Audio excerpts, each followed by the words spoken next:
Important VSIQ for IPE NP3 equal to 1320 అయితే find n value. NP3 పర్మిటేషన్లో మనకి given NP3 equal to 1320. NP3 పర్మిటేషన్లో formula use చేయకుండా మీరు డైరెక్ట్ రాయండి. NP3 అంటే 3 కాన్సిక్యూటివ్ నంబర్స్ రాయాలి స్టార్టింగ్ ఫ్రమ్ n. అంటే n నుంచి స్టార్ట్ చేసి 3 నంబర్స్ అంటే n1, n తర్వాత వచ్చే కాన్సిక్యూటివ్ నంబర్ n-1, నెక్స్ట్ వచ్చే నంబర్ n-2 రాయండి. అంటే NP3 అంటే product of 3 numbers n, n-1, n-2. ఇప్పుడు 1320ను కూడా ప్రొడక్ట్ ఆఫ్ 3 కాన్సిక్యూటివ్ నంబర్స్గా మార్చండి. దీన్ని 1320ని 132 × 10 అని రాస్తున్నాను. ఈ 132ని మనం ఏం రాయొచ్చు, 12 × 11 అని రాయొచ్చు. ఎందుకంటే 12 10 120, 120 + 12 132 × 10.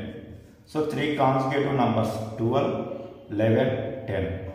Same order. n వాల్యూ ఎంత అంటే n equal to highest number 12, కాబట్టి n వాల్యూ 12.